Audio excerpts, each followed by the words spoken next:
هي الحلقات تحفظني بآيات من القرآن، هي الحلقات تملأني بحب المصطفى العدنان، هي الحلقات تحفظني بآيات من القرآن، هي الحلقات تملأني بحب المصطفى العدنان، وأخلص نيتي دوما لرب واحد ديان بروح ملؤها طهر.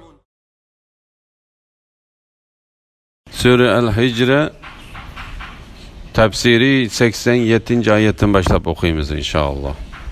Bismillah, elhamdülillah, ve salatu ve selamu ala Resulillah ve ala alihi ve sahbihi ve sellem.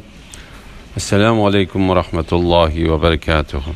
Tövende diktanlağa İbn Kesir Rahimullah'ın Kur'an-ı Kerim tefsiri Uygurca tercümesi Hicr suresi 87. ayetten başlayıp okuyayım inşallah. Ba'de euzu billahi mineşşeytanirracim.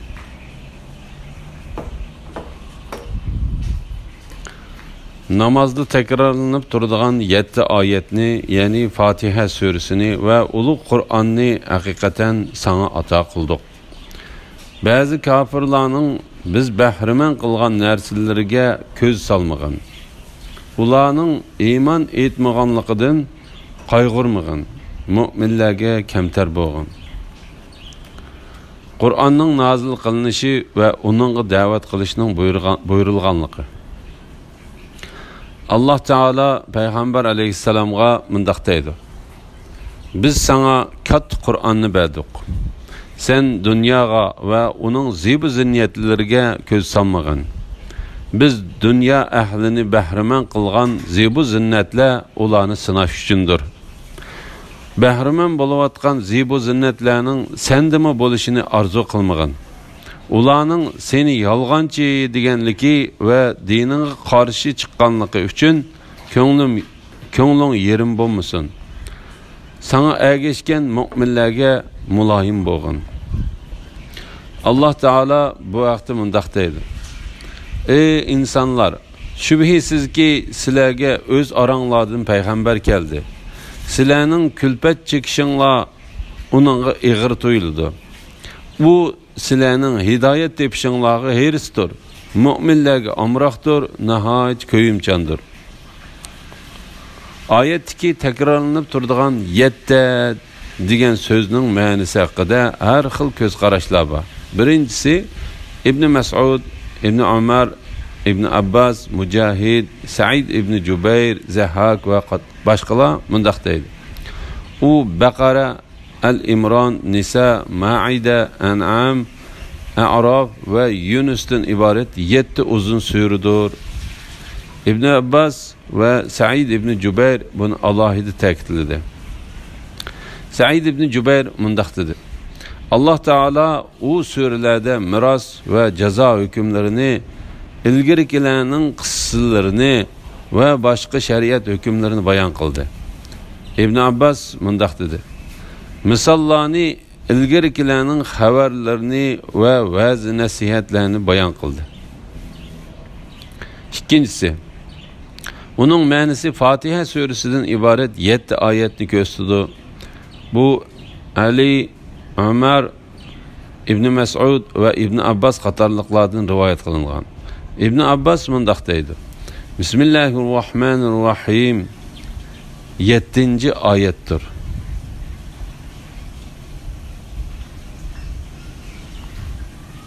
Onu Allah Teala sizlarga xos qildi.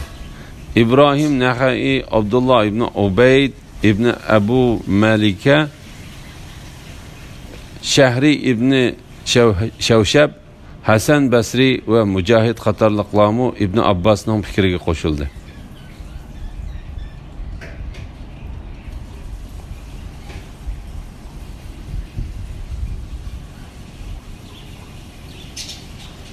İmam Buxoriy bu vaqtda 2 hadis rivoyat qildi.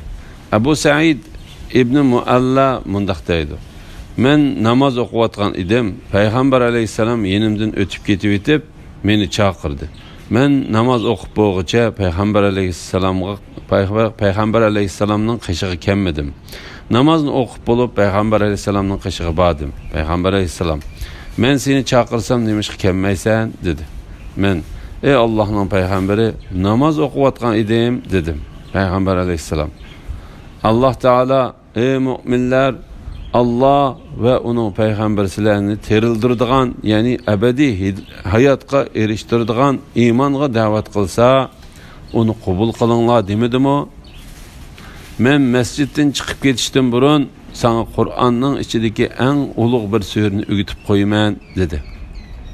Men az ötkenden keyin Peygamber aleyhisselamның mescidden çıkıp geçişke temsil etganda, onunla, ey Allah'ın peygamberi, sen Kur'an'ın içindeki en ulug bir sözünü bana ügütüp koymakçı bolgan edin dedim.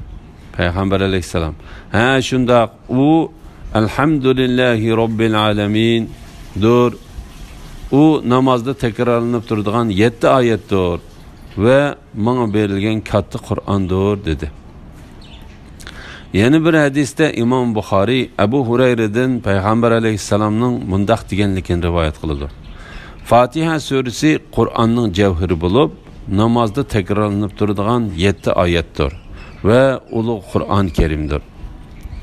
Demek bu hadisle Fatiha suresinin tekrarlanıp durduğun 7 ayet ve katta Kur'an'lığa uçuk pakettir.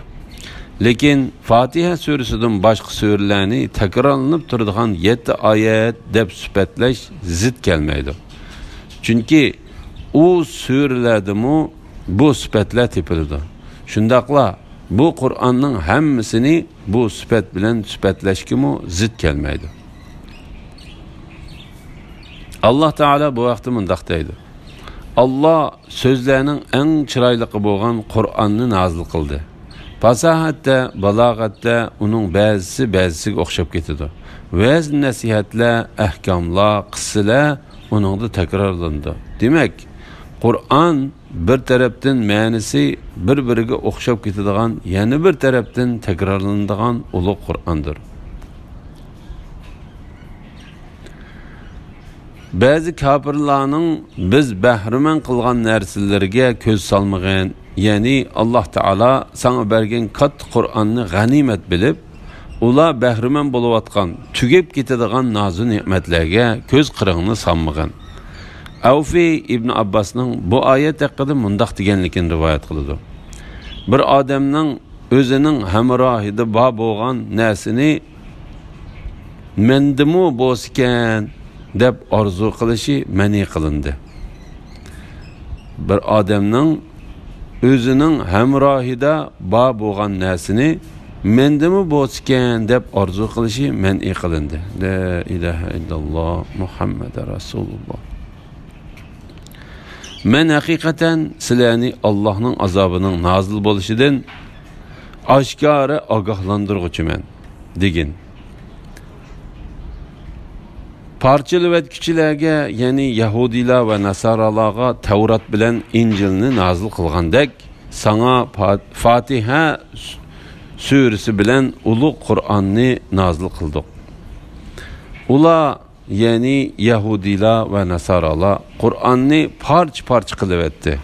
Ya'ni Qur'onning ba'zisiga ishinib, ba'zisini inkor qildi.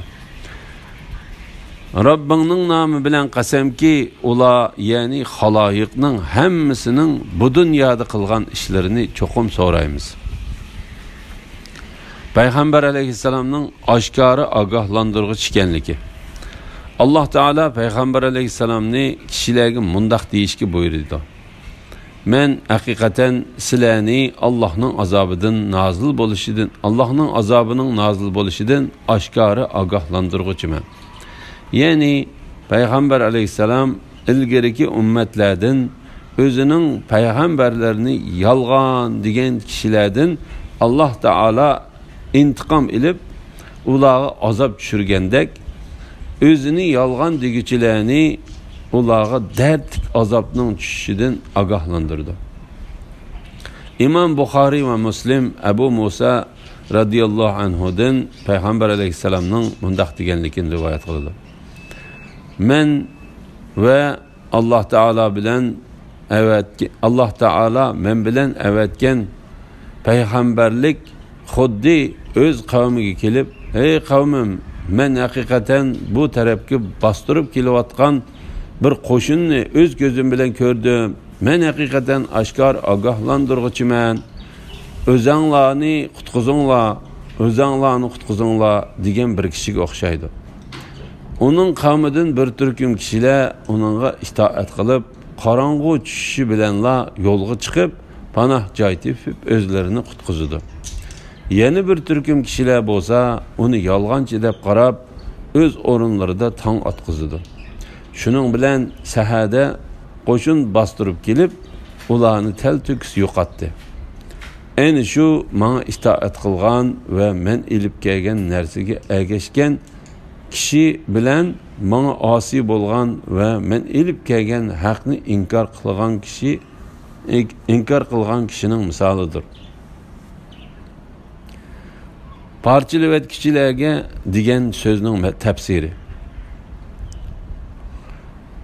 Parchilayotkichilarga, ya'ni ittifoq tuzib qasam qilguvchilar, ular payg'ambarlarga qarshilik qilishga, ularni yolg'onchiga chiqarishga va ularga aziyat berishga ittifoqlashib qasam qilishdi.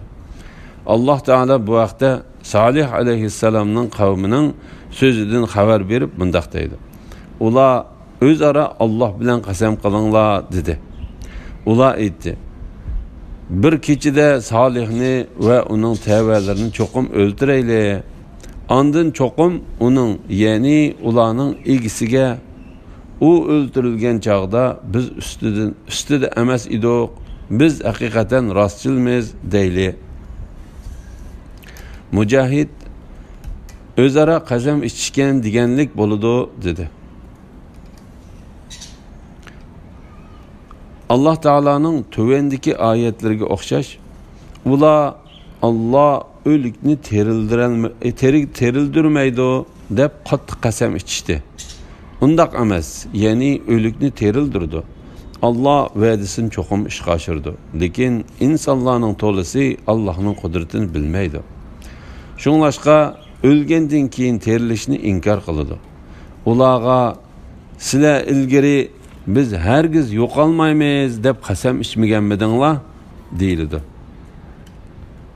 Arafdagilar davzaxiylarga mu'minlarning fikrlarini ko'zitib turib, sizlar Allohning rahmatiga erishalmaydi deb qasam qilgan kishilar mushularmi? Ya'ni ular dunyoda bir narsani yolg'on desalar, uningga qasam ichadiganligi uchun ular qasam qiluvchilar deb ataldi. Ular, ya'ni Yahudilar va Nasaralar Qur'onni parcha-parcha qilib etdi. Ya'ni Qur'onning ba'zisiga ishinib, ba'zisini inkor qildi. Ya'ni ular o'zlariga nozil qilingan kitoblarni bo'lib, ba'zisiga ishondi va ba'zisini inkor qildi. İmam Buxoriy ibn Abbas radhiyallohu anhuning bu oyatning ma'nosi haqida mundaq deganligini rivoyat qiladi. Ular ahli kitob bo'lib, Qur'onni bir qancha bo'laklarga bo'lib, uning ba'zisiga ishondi va ba'zisini inkor qildi. Parchilayotkichilar degan so'zdan Quraysh qabilasi, Qur'on degan so'zdan mushu Qur'on ko'zi tutiladi degan ko'z qarashim bor. Qur'onni bo'laklarga bo'libdi degan so'z to'g'risida Ata mundaq deydi. Quraysh kafirlarining ba'zilari Qur'onni sehr dedi. Ba'zilari Payg'ambar alayhisolamni majnun va ba'zilari kohin dedi. Mana bu Qur'onni bo'laklarga bo'lganlikdir. İbn İshaq İbn Abbas radhiyallohu anhumaning mundaq deganligini rivoyat qiladi. Valid ibn Mughiraning qishig'a Qurayshliklardan bir top odam to'plashdi. Valid ularning ichidagi kattalardan edi. Bu haj mavsumi yaqinlashib qolgan bir chog' bo'lib, Valid ularga: "Ey Quraysh guruhi, haj mavsumi yaqinlashib qoldi. Arab o'maklari haj mavsumida bu yerga kelishga boshlaydi. Ular kelsa, sizlarning hamrohinglar Muhammadning ishi to'g'riliq anglaydi. Sizlar u to'g'riliq bir fikrga kelinglar va ba'zinglar yolg'onchiga chiqarib, bir-biringlarning so'zini rad qilib, ixtilof tug'dirmanglar dedi. Ular: "Ey Valid, sen bizga bir fikrni turg'izib bergin. Biz uni sana ergishib deyli" dedi. Valid: "Yo'q, sizlar avval danglar, men anglab baqay" dedi. Ular: "Kahin deyli" dedi. Valid: "U kahin emas" dedi. Ular: "Emisi sarang deyli" dedi. Valid: "U sarang emas" dedi. Ular: "Emisi shoir deyli" dedi. Valid: "U shoir emas" dedi. Ular: "Emisi sehrgar deyli" dedi. Valid: "U sehrgar emas" dedi. Ular: "Undaqda nima deymiz" dedi. Valid: "Allohning nomi bilan qasamki, haqiqatan uning so'zi intayin shirindir. Sizlar mushu gapdan birasini desanglar, u gapning to'g'ri emasligi bilinib qoladi.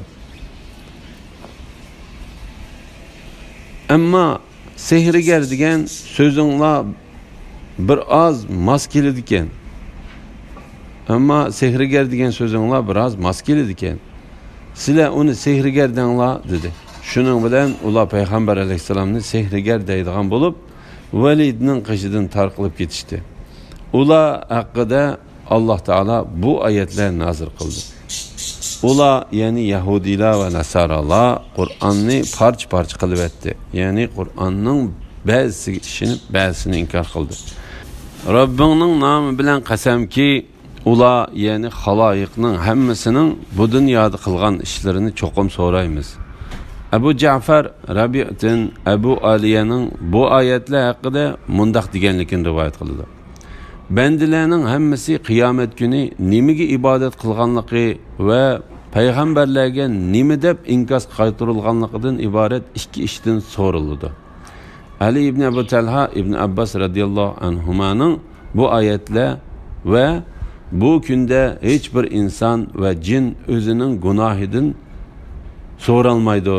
Ya'ni gunohkorlarning alohida alomati bo'lganlikdan mundaq so'rashga hojat bo'lmaydi degan oyat haqida mundaq deganligini rivoyat qildi. Alloh taolo ularning qilgan amallarini haqiqatan aniq bilganligi uchun ulardan mundaq amallarni qildinglarmi deb so'ramaydi. Balki mundaq amallarni nima ish qildinglar deb so'raydi. Sana buyurilganni, ya'ni Rabbingning amrini oshkor o'tirib qo'ygin. Mushriklarning masxaralariga parvo qilmagin. Seni masxar qilguvchilarga biz cho'qim tetitimiz. Ular boshqa ma'budlarni Allohga shirik qildi.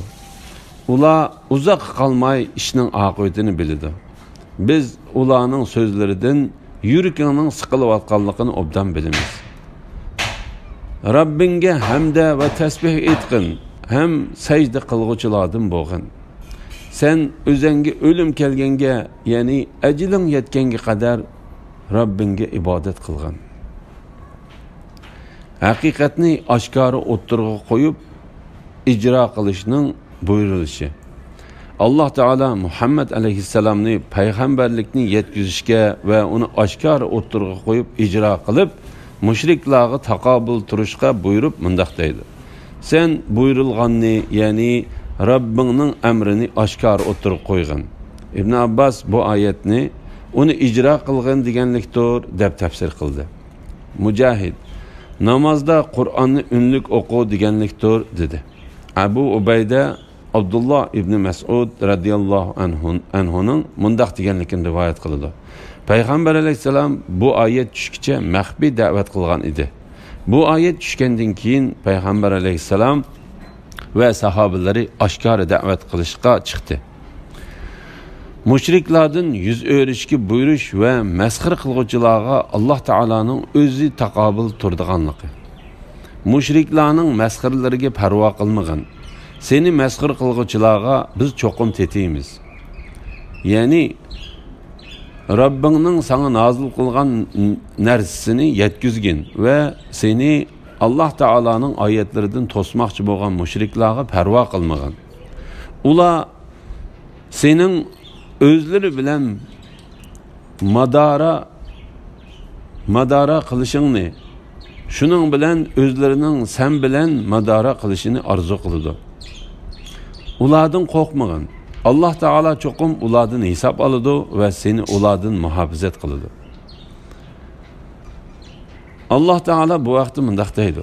Ey peygamber, Rabbin tarafından sana nazil kılıngan ahkamlarının hemmesini yetkizgin. Eğer toluq yetkizmesen Allah tapşırgan vazifeni ada kılmagan bolsan, Allah seni kişilerinin ziyankeşlikinden saklaydı. Muhammed İbni İshaq mındaq deydi. Mesxir qilg'uvchilarning katta boshlari 5 nafar odam bo'lib, ular o'z qavmi ichida martabalik, yuz obro'li kishilar edi. Birinchisi Asad qabilasidan Aswad ibn Mutallib bo'lib, menga yetgan xabarga qaraganda u payg'ambar alayhisalomga aziyat yetkazganligi va mesxir qilganligi uchun payg'ambar alayhisalom unga beddua qilib mundaq degan.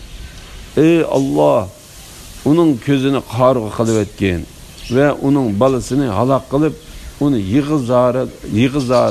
yığızarı içinde kaldırgan. İkincisi, Zuhra kabilesinden Aswad ibni Abduyağuz. Üçüncüsü, Mahzum kabilesinden Velid ibni Mughira. Dördüncüsü Sahim kabilesinden As ibni Vail. Beşincisi Huza'a kabilesinden Haris ibni Talala. Qatarlıq kişiler bulup, bula eskilikte hacciden işip, Peygamber aleyhisselam'ın nahaj köp mesxir kılganlık için Allah Teala bu ayetlerini nazil kıldı. Sana buyurulganını, yani Rabbinin emrini aşkar oturup koygan. Müşriklarning mesxirlariga parvo qilmagan. Seni mesxir qilguvchilarga biz cho'qim tetiymiz. Ular boshqa ma'budlarni Alloh shirk qildi. Ular uzoq qolmay ishining oqibatini bildi. İbn İshaq mundaq deydi. Yazid ibn Rumman menga Urva ibn Zubayr'dan yoki boshqa ulamolardan rivoyat qilib mundaq deb berdi. Peygamber aleyhisselam Beytullah'ını tavaf kılıvatqanda Cibril onun qışığı geldi. Peygamber aleyhisselam Cibril'nin qışıda turdu. Ondan Peygamber aleyhisselam'ın qışıdan Aswad ibn Mutallib öttü. Cibril aleyhisselam Aswad ibn Mutallib'nin yüzüge bir yeşil yopurmaqni attı. Şunun bilen o qargı bulup kaldı. Peygamber aleyhisselam'ın qışıdan Aswad ibn Abu Yağuz öttü. Cibril aleyhisselam onun qo'sig'iga işaret kıldı. Şunun bilen onun qo'sig'iga suv tushib yo'g'inib ketdi. Ondan Allah Taala onun jinini aldı. Peygamber aleyhisselam'ın qışıdan Velid ibn Mughira öttü. Cibril onun putunun oşqının astidagi jarohat iziga işaret kıldı. Onun puti 2 yıl burun jarohatlangan bo'lib, jarohatlanishning sababi mundaq edi. U ishtinini uzun kiyib so'rab mangatdi. U ya o'qi yasavatgan, bir odamning qishidan o'tib ketayotganda bir tal o'q uning ishtiniga elinib qilib, putini surib etib jarohatlantirib qo'ydi. Aslida u cho'ng jarohat emas edi, lekin bu qitim uning jarohati ig'irlashishi jinini oldi. Peygamber aleyhisselam'ın qishidan As ibn Vail o'tdi. Cibril aleyhisselam onun putunun tapınıga işaret kıldı. O Taif'e barmoqchi bo'lib, eshkiga minib yo'lga chiqdi. Eshak yo'lda bir cho'moqqa putlashib yiqilib tushdi. Shuning bilan u cho'moq As ibn Vailning tapiniga kirib, uni o'ldirib qo'ydi. Peygamber aleyhisselamның qishidan Haris ibn Talali o'tdi. Jibril aleyhisselam onun beshiga ishorat qildi. Shuning bilan onun burnidan manqi aralash yerin iqib, u shuning bilan o'lib qoldi. La ilaha illalloh Muhammad Rasululloh. Ular boshqa ma'budlarni Allohga shirik qiladi. Ular uzoq qolmay ishining oqibatini biladi. Bu ayet Allah Teala'ga yeni bir batıl şirikni qo'shib ibodat qilgan kishiga qarata qattiq qo'rqitish va tahdid hisoblandi. Mushaqqatlarga chidashga undash, tasbih aytishga toki o'lgicha ibodat qilishda mustahkam turishga buyurish to'g'risida. Biz ularning so'zlaridan yuragining siqilayotganligini obdan bilamiz. Rabbinga hamdu ve tesbih etkin hem secde kılgıçılardan boğun. Yani ey Muhammed sallallahu aleyhi ve sellem, hakikaten biz sana ular taraftan erziyet yetkenlikini, köngünün yerin bolğanlıkını bilimiz. O erziyetle seni hergizmu bir aram kılmışsın. Bundak buluşun seni Allah Teala'nın elçilikini yetkizişinden tosuk koymuşsun. Allah Teala'ga tevekkül kılgın. Hakikaten Allah Teala sana yeterliktir ve senin düşmanların üstünden nusret bergiçidir. Sen Allah Teala'ga zikir kılış, Allah Teala'ga hamd etiş, tesbih etiş ve Allah Teala'ga ibadet kılış bilen meşgul bolğan. İmam Ahmed Nuaym İbni Hammar'dan Peygamber Aleyhisselam'ın mundaq deganligini rivayet kıldı. Allah Teala, ey Adem balası, Kündüzning atigan vaqtida 4 rakat namoz o'qishdan ojiz kelmagin. Kündüzning kechqurun vaqtida men sana kifoya qilaman dedi. Sen o'zingga o'lim kelganga, ya'ni ajling yetganga qadar Rabbinga ibodat qilgin. İmam Buxoriy Salimning bu oyatdagi yaqin degan so'zning ma'nosi o'limdir deganligini rivoyat qildi. İmam Buxoriy A'la ismli bir ansoriy ayolning mundaq deganligini rivoyat qildi. Payg'ambar alayhisalom Osman ibn Maz'unning qishig'iga kirganda u allaqachon vafot bo'lgan edi. Men sana Allah Teala'nın rahmeti bo'lsin, ey Sa'ibning dadisi, ya'ni Osman. Men sana guvohlik beramanki, hakikaten Allah Teala seni hürmetki sazovor qildi dedim. Peygamber aleyhisselam, Allah Teala'nın onu hürmetki sazovor qilganligini nereden bilasiz dedi. Men, ey Allah Teala'nın peygamberi, ata anam sana pida bo'lsin. Emise u qandaq odam dedim. Peygamber aleyhisselam, onunğa çoqum ölüm keldi. Hakikaten men onunğa yaxshilikni umid qilaman dedi. Sen özenge ölüm kelgenge, yani eclin yetkenge kadar Rabbinge ibadet kılgan. Bu ayette namaz ve onunla okşaş insanlığa perz bolgan ibadetlerini insanın aklı uşi cahide bolsala imkaniyetinin yetkiniçe orundaş vacip ikenliği patık var. İmam Buxoriy İmran İbni Hüseyin radiyallahu anhumadan Peygamber aleyhisselamның mundaq deganligini rivoyat qildi. O'ri turib namoz o'qigan. Agar uningga qodir bo'lolmasang, o'ltirib o'qigan. Uningga qodir bo'lolmasang, yetib o'qigan. Bu oyat va hadisdagi yaqin degan so'zning ma'nosi Allah Teala'ni haqiqiy tonish deganlik bo'ladi. Kimiki Allah Teala'ni haqiqiy tonish darajasiga yetsa, onundan farz ibadetler saqib bulup gitidi deb qaragan dinsizlarning xatolaşqanligiga delildir. Bunda qarash küfürlük, gumrohlik ve nadonlikdir. Peygamberler ve ularning sahabilari ularga Allah'ның salamı bo'lsin. Allah Teala'ni ve Allah Teala'ның bendiler o'rtasidagi haqlarini, Allah Teala'ның sifatlarini ve Allah Teala'nın ulug'lashga munosib ekanligini boshqalarga qaraganda bekrak tushunib yetkichilar edi. Shundaq turuqliq ular ta o'lguncha Alloh taologa eng ko'p ibodat qiladigan va Alloh taoloning yo'lida yaxshi amallarni eng ko'p qilgan kishilar edi. Bu joydagi yaqinning ma'nosi biz ilgari degandek o'lim deganlik bo'ladi. Barliq hamdu sana va madhilar Alloh taolo xosdir. Bizni hidoyatga boshlagan Alloh taologa hamd sanolar aytamiz. Alloh taolodan yordam so'raymiz va Alloh taologa tavakkul qilamiz. Alloh taolo bizning jinimizni eng mukammal va eng yaxshi holatda elishga mas'uldir. Alloh taolo haqiqatan sehiy va ulug'dir. Alhamdulillah. Allah şükürler olsun. Allah Teala'nın fazli merhameti bilen Hicr suresinin tefsirisi çıktı. İnşallah kiler kıtımda sure Nahl tefsirinin 1. ayetinden başlayıp anlaysınlar.